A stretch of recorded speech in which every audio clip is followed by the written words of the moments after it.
Eu quero que você abra a sua Bíblia, 2 Coríntios 10, do 1 até o 6. Eu, Paulo, pela mansidão e pela bondade de Cristo, apelo para vocês, eu que sou humilde quando estou face a face com vocês, mas audaz quando ausente. Rogo-lhes que, quando estiver presente, não me obrigue a agir com audácia, tal como penso que ousarei fazer, para com alguns que acham que procedemos segundo os padrões humanos. Pois embora vivamos como homens, não lutamos segundo os padrões humanos.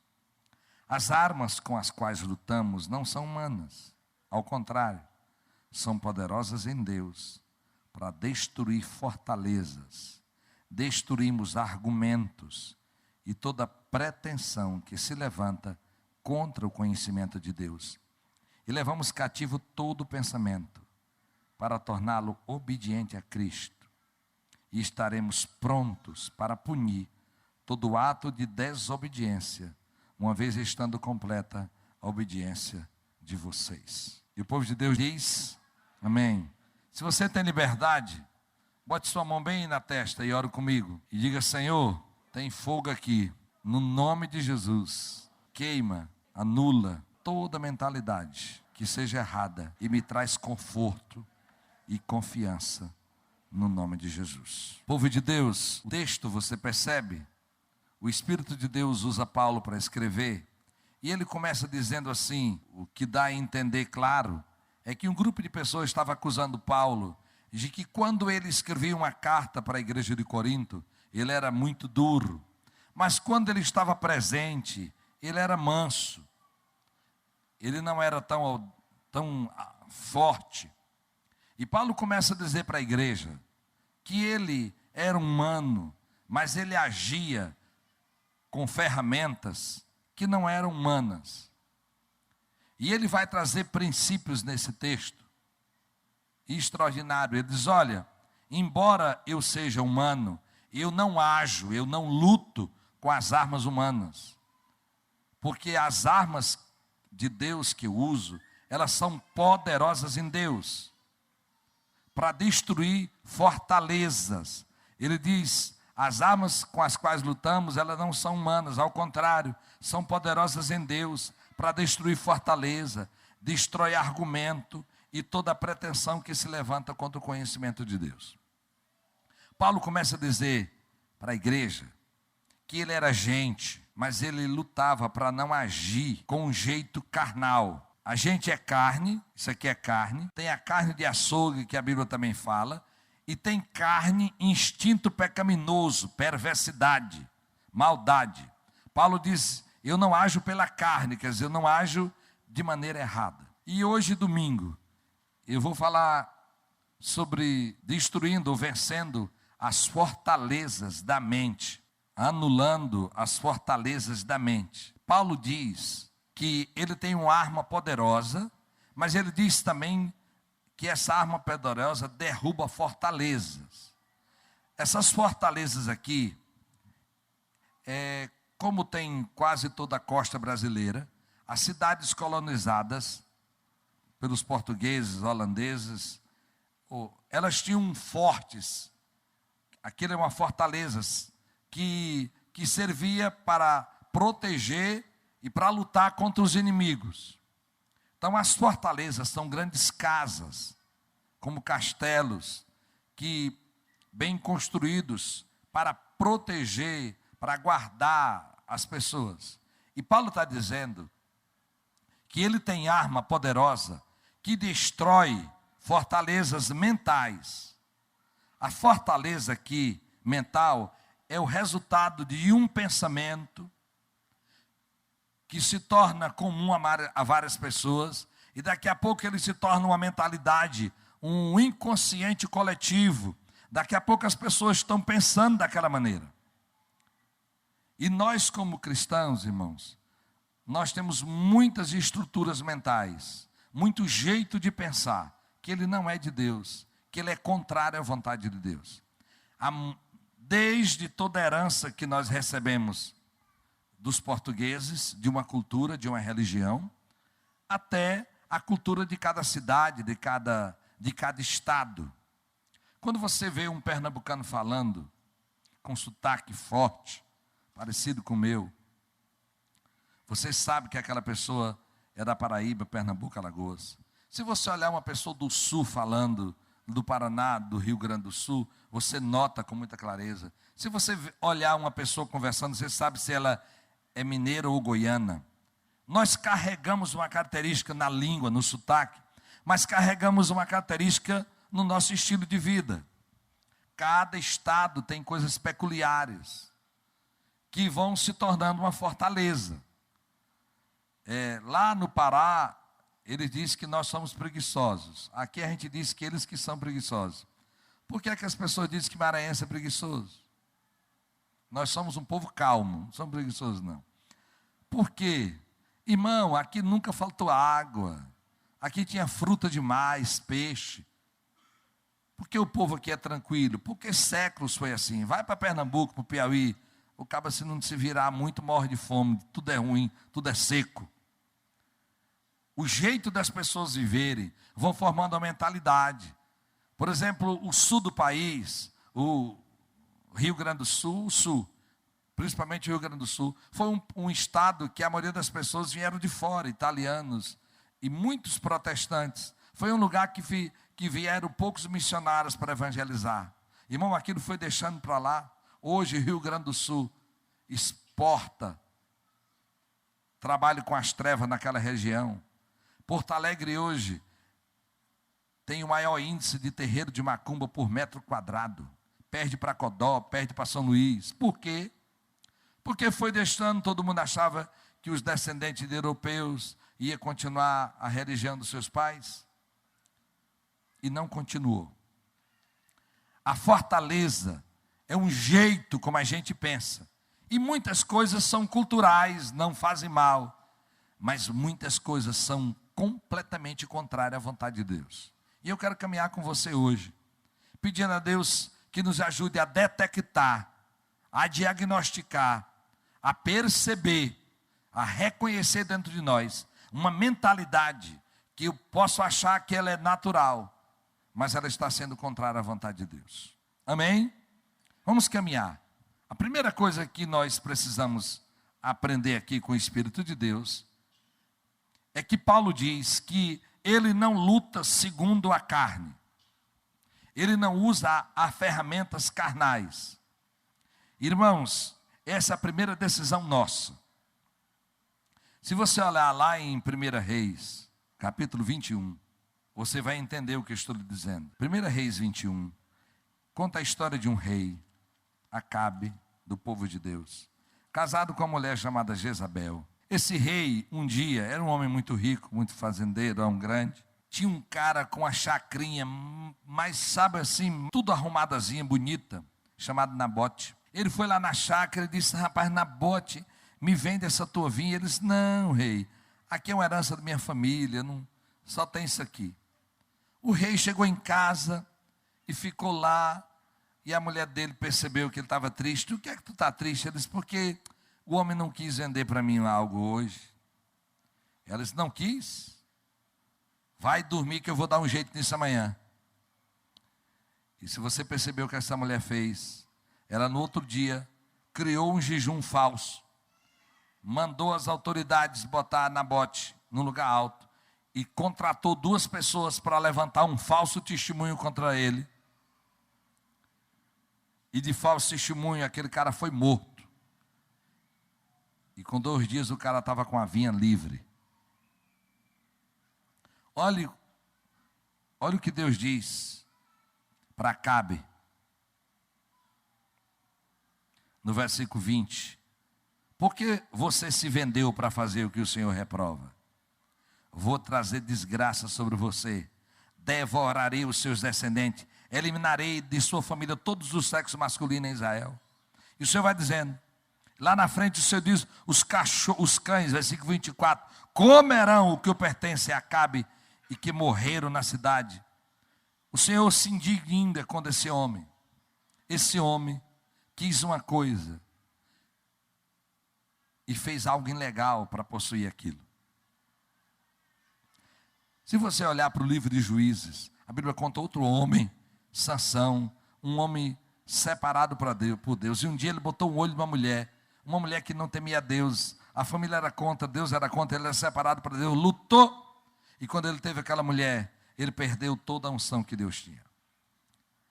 Eles lutaram, Acabe lutou com armas carnais, perversas. Sansão teimou para fazer a vontade dele. Igreja, aprendemos aqui com Paulo que não podemos manipular, não podemos mentir. Quando eu e você lutamos para ter uma coisa que Deus não quer nos dar, quando a gente luta para ter uma coisa que é errada, a gente vai perder o que já tem. Diga misericórdia. Quando a gente luta para ter uma coisa que Deus não quer nos dar, nós vamos perder o que Ele já nos deu. Na medida que você está lutando para ter as coisas, tem um princípio na sua vida. Diga: Deus, eu não quero nada que o céu não deu. Eu não quero nada que não venha da tua parte. Vamos dizer comigo: Deus, não me dá nada que não veio do céu. Irmãos, porque nós vamos ensinando aos nossos filhos, aos nossos parentes, que ele tem que ser esperto, que ele tem que aproveitar as oportunidades. E esses dias, conversando com uma pessoa e sem perceber, ele num lugar, a mulher deu R$100 para ele, achando que era 2, parece, né? E ele voltou para dar o dinheiro para a moça.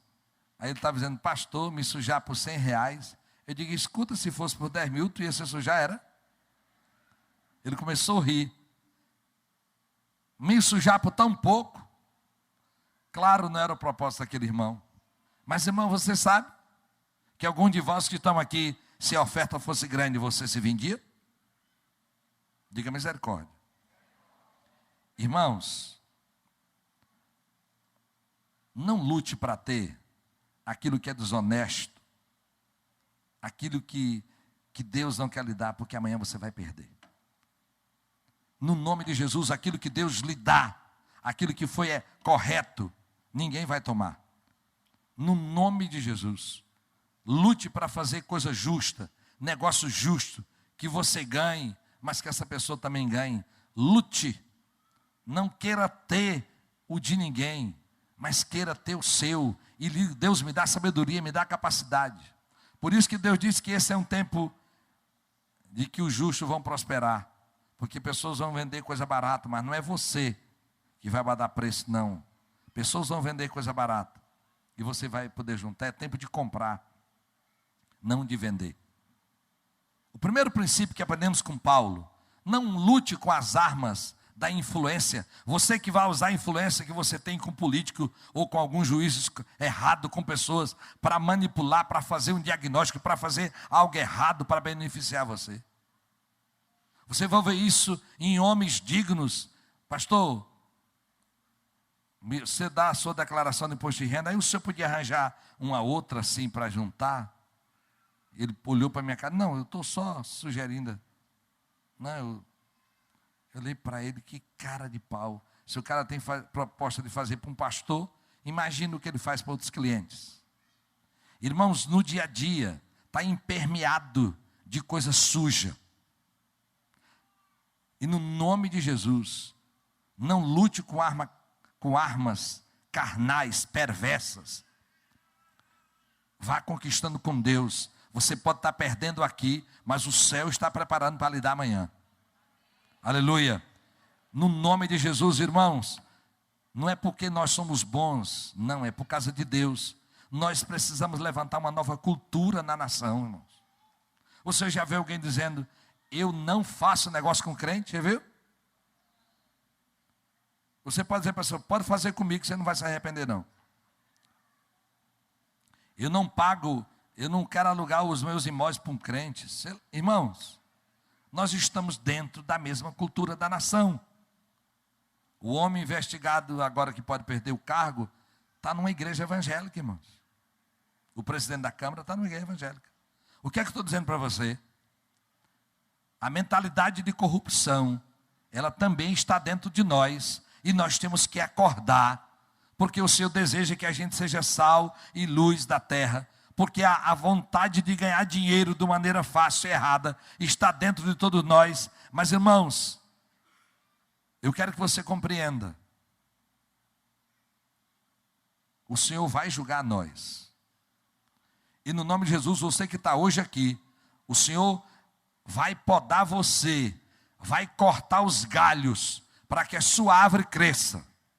No nome de Jesus. Talvez você vai achar que vai ficar pobre. Talvez você vai achar que as coisas vão dar erradas. Irmão, elas não vão dar errada. Deus vai fazer em 6 meses, Ele faz em 6 meses, e receba para a sua vida o que você demoraria 6 anos para fazer. No nome de Jesus, pode encolher, mas é Deus que faz crescer. Não lute com armas carnais, pagando, comprando pessoas. Em nome de Jesus. Nós já passamos por situações as mais diversas, em lugares que a gente queria usufruir o direito, e a pessoa disse: ah, pastor, por que o senhor não veio falar comigo? Porque eu não queria que você me desse algo, porque você me conhece. Me desse porque todo mundo tem direito do que eu quero. No nome de Jesus, você é sal nessa cidade, você é luz. Que alguém ache você chato agora, que alguém ache você agora metido, antipático, que você só quer ser. Mas no dia que Deus visitar ele, ele vai saber que conheceu um crente, que fez negócio com ele, que cantou você e você não cedeu. Ele vai conhecer que passou uma mulher que não foi vagabunda igual as outras, que passou um homem que tratou ela com seriedade. E talvez você não vai andar com uma plaquinha que é cristão, mas um dia vai saber que ela se relacionou com um cristão. Aleluia. Diga comigo: armas velhas da carne, eu te rejeito no nome de Jesus. Aleluia. Se você achar que você é mais poderoso que Deus, continue com as suas armas velhas. Mas se você crê que seu Deus é vivo e que trabalha para aquele que nele espera, você vai ver Deus trabalhando por você. Aleluia. Não queira nada que não tenha a bênção de Deus para a sua vida. Glória a Deus. Não queira nada. Irmãos, vamos então agora entrar nas fortalezas. Igreja do Senhor. Paulo diz que o Senhor nos dá armas. Essa arma é oração. Essa arma é integridade. Essa arma é a palavra de Deus. Eu quero falar só de 2 fortalezas que estão construídas dentro de nós. A primeira, essa fortaleza da passividade. Essa construção grande que nós estamos dentro dela. A passividade faz com que a maioria das pessoas, todo acontecimento na vida dela, ela diz que foi Deus. Estou aqui, Deus quis e eu estou passando por essa luta. Deus quis e levou meu marido. As pessoas estão dizendo que aquilo que está acontecendo na vida dela foi Deus. Irmãos, Deus permitiu, mas não é o que Ele quis. Muitas pessoas estão vivendo uma situação que Deus não quer que ela viva aquilo, mas ela diz que é Deus. Como é que você vai? Como disse um dia, eu perguntei para um homem um dia: como é que o senhor vai? Ele disse: eu estou indo aqui, pastor, como Deus quer e consente. Quer dizer, eu estou indo aqui do jeito que Deus quer. Pastor, morreu fulano num acidente. Deus levou. Levou? Ele era o único sem cinto no carro, os outros nenhum morreu. Aí ele estava sem cinto e foi ele o único que foi. Pastor, Deus quis. Irmão, pare com a sua mente passiva de responsabilizar Deus por coisas que não foi Ele. Não fechei o negócio, acho que não é da vontade de Deus. Não fechou porque tu não fez nenhum planejamento, nenhum projeto preguiçoso. E agora diz que Deus não quis. Eu fui lá, mas Deus não quer aquele emprego para mim não. Chegou atrasado, fora do prazo, aí Deus é culpado. Pare com essa passividade de responsabilizar Deus naquilo que Deus não é responsável. Se você tem comunhão com Deus e intimidade com Ele, você vai saber: eu fiz tudo o que era para fazer, mas lá não deu certo. Estudei o que era para estudar e não deu. Você vai compreender que Deus não quis, ou Deus tem um plano para a sua vida. Mas, irmãos, sem fazer esforço nenhum, tire essa passividade da sua mente. Não, se Deus quiser me dar emprego, a proposta de emprego vai chegar aqui na minha casa. É possível, sim. Mas Deus disse para você que para você ficar lá na sua casa esperando. Se você disse, pode esperar. Se Deus falou, pode esperar. Mas se Ele não falou, cai fora dessa rede preguiçoso. E vá atrás de algo. Diga: passividade, sai da minha vida. Principalmente quando você quer culpar alguém, você vai culpar Deus. No nome de Jesus, irmãos. Eu já contei essa história há vários anos aqui, mas deixa eu lhe contar de novo. Essa criança, numa cidade do Agreste, Pernambuco, ele tinha 6 anos. O pai dele era um bom pai. O pai dele trabalhava em feiras, toda sexta, sábado, domingo, segunda às vezes. Mas durante a semana estava em casa com o filho. Um pai maravilhoso, como ele era um filho único. Aquele homem, obviamente, não temia Deus. E vindo um dia de Caruaru, para aquela cidade que ele morava, bebeu. E ninguém sabe se ele dormiu, se o que aconteceu. Mas ele bebeu, as pessoas viram ele bebendo. Virou o carro naquela serra, morreu. Então aquela criança chorou muito, chorava muito. E na incapacidade de conversar com a criança, alguém teve uma ideia que é comum e disse para a criança: estou mudando o nome do menino aqui. Disse: Joãozinho, não chore não, meu filho. Foi papai do céu que levou seu pai. Irmão, Joãozinho sabia que Deus estava no céu.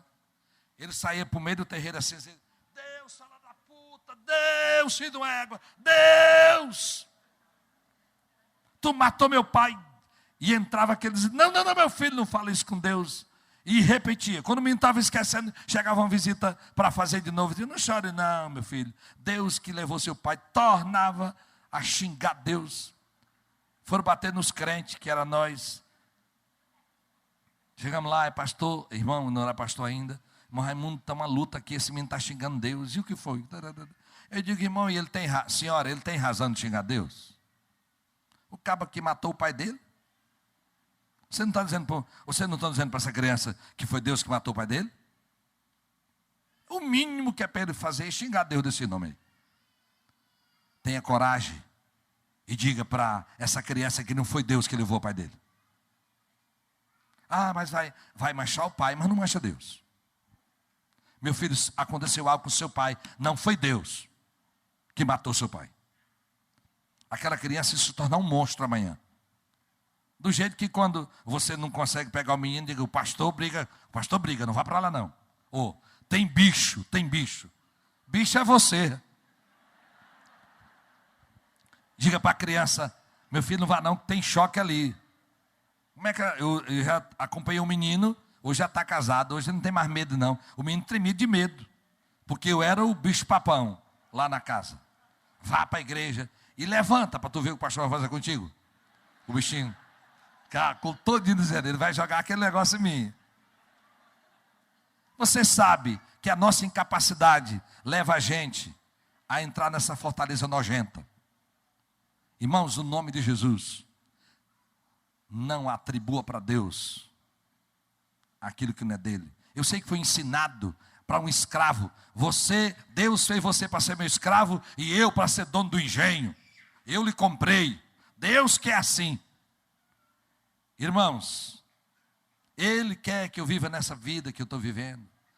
Como algumas pessoas do interior: pastor, se eu tenho um lugarzinho, um tetozinho para cobrir, eu tenho um arrozinho para comer, uma rede para deitar, um lugarzinho para cagar, tá bom.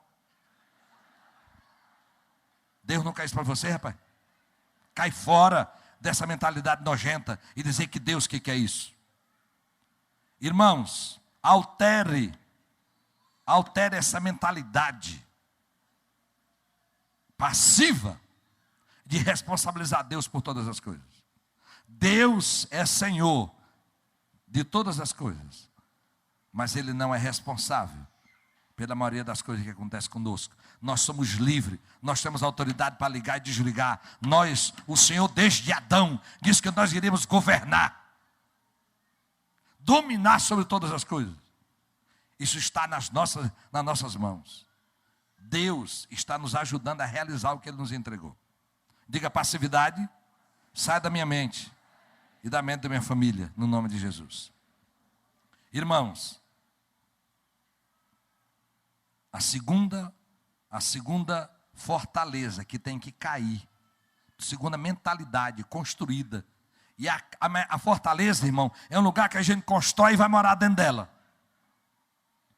É uma casa grande que a gente mora dentro dela. Está sobre a nossa mentalidade a respeito do divórcio. Diga comigo, as leis do Brasil vão mudar, mas as leis de Deus nunca vão mudar. Irmãos, se você olhar para Malaquias 2, o versículo 7, se você olhar para Mateus 19, Malaquias diz que Deus odeia o divórcio, odeia aquele que repudia. Mateus 19, o Senhor diz, olha, foi pela dureza dos seus corações. Irmãos, o divórcio hoje na nossa nação virou uma coisa comum. Uma pessoa se divorcia lá no cartório, basta mentir que não tem nada, como alguns não precisam, mas outros mentem. E divorcia rapidinho. Lá, daqui a pouco, irmão, pode estar fazendo divórcio por internet, acabou-se. Olha aqui para mim, a facilidade das coisas não alterarão aquilo que é correto diante de Deus. Que quantos solteiros tem aqui, ou viúvos que ainda querem casar ainda? Levante a mão. Muito bem. Não vou pedir a mão para levantar quantos foram divorciados, mas deixa eu dizer algo para você. Deus já deve ter perdoado você por seu divórcio. Mas eu sei que você colhe até hoje o resultado disso. Deus lhe perdoou, porque não tem pecado que Deus não perdoe. Mas tem coisas, consequências que Deus jamais tira. O seu filho é filho de você com outra mulher ou com outro homem. Como é que Deus vai fazer desaparecer isso? Mas olha aqui, igreja. O divórcio sempre foi e sempre será pecado.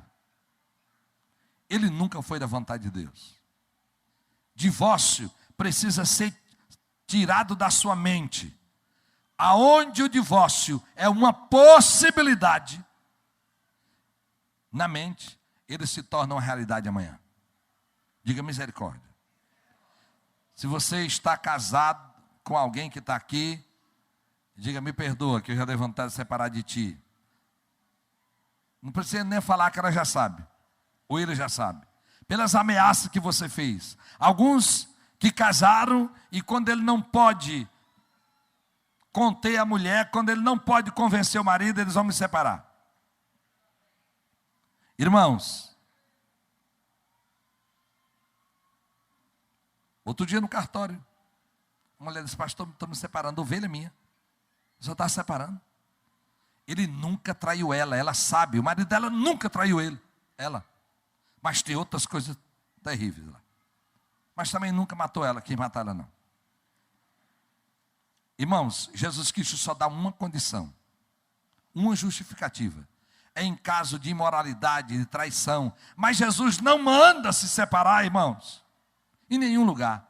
Não manda se separar. E nós, os pastores, a única situação que nós temos é quando alguém diz, pastor, está dormindo com a faca debaixo do travesseiro toda noite dizendo que vai me matar. Nós não vamos dizer para ela, irmã, fica, nem que a senhora durma casada e acorde morta, mas não sai de lá. Nós não vamos fazer isso. Porque a vida vem antes do casamento. Mas, irmão, nunca deu nem um empurrãozinho, você dizendo, ele ameaçou me empurrar, pastor. Como ameaça, eu acho que se ele vai me empurrar, um dia ele pode me matar. Larga de conversa. Fuja do divórcio, porque ele está destruindo a família. E você, homem que está me ouvindo aqui, que sabe que merece um divórcio, trabalhe contra ele. Mulheres que estão aqui, tire da sua cabeça que a solução é divórcio. Essa mentalidade, irmão, da naturalização do divórcio, ela não vem do céu, ela vem do inferno. Porque os divórcios vão gerar dores, sofrimentos na vida dos filhos e na vida das pessoas. No nome de Jesus, vá para o joelho e diga, Senhor, me muda. Ou mata ele ou eu. Não peça para matar ele não, que você pode morrer você. O céu interpreta, para matar o mais ruim. Você, quando casou, não disse que até a morte que ia separar você? Era. Pastor Cláudio Duarte diz isso, que um casal chegou e disse: pastor, eu vim me separar. E disse: não tem mais jeito não. Pô, deixa eu fazer uma oração aqui com você. Repita comigo. Diga: Senhor, o Senhor agora pode me matar, porque eu disse até que a morte. Ele disse: não, pastor, você não quer morrer não? Você não fez essa aliança? Quer separar? Você está invocando a morte para a sua vida. Toda quebra de aliança, irmãos, é uma invocação da morte. Quem quebra a aliança com Deus, quem quebra a aliança do casamento, invoca a morte. Homens e mulheres que estão aqui, da sua boca não pode sair a ideia: não, eu vou me separar, eu não aguento mais, eu estou arrependida. Cai fora, irmãos. Vá para outra posição, vá em Deus. Irmão, é facinho para Deus levar alguém. E eu tenho gente aqui, ovelha, mulheres, que ela e eu sabemos, minha esposa sabemos, que Deus levou aquele traste que não valia nada. De repente. Mas aquela mulher foi firme: pastor, eu não vou me separar. E nós nunca vimos ela pedir a Deus para matar aquele homem. Ela queria que ele mudasse, convertesse a vida. Mas Deus, na sua soberania, levou. Igreja do Senhor, no nome de Jesus, tire o divórcio da sua cabeça. Irmãos, e antes de você pensar em divórcio, tire da sua cabeça a mulher ideal que você tem construído dentro de você. Tire esse homem ideal que você tem. Ele não existe, irmãos. Fique com esse realzinho. Fique com ele. E diga: Deus, muda. Fique com essa mulher que você tem. E diga: Deus, muda. A mulher ideal que você tem na cabeça, ela não existe. Nem aqui, nem em outro lugar. O homem também não. Olhe para seu marido e diga: eu acho que tu era o melhor que Deus tinha para mim. Diga aí. Te conforma. Diga: te conforma, que eu acho que tu era o melhor que Deus tinha para mim. Não é verdade? Irmãos, lute para conquistar sua esposa cada dia. Para fazer dela uma mulher feliz nessa cidade. Mulheres, lute para seus maridos serem homens realizados nessa cidade. Mude hoje a sua mentalidade. Divórcio nunca foi e nunca será bênção. Divórcio na vida de um cristão, irmão, é como amputação. É o último recurso. O médico corta a mão para não cortar o braço. Corta o braço para você não morrer. Corta o pé para não cortar a perna. Corta parte da perna. Corta ela toda para salvar você. Amputação é o último recurso da medicina. O divórcio é o último recurso. Aleluia.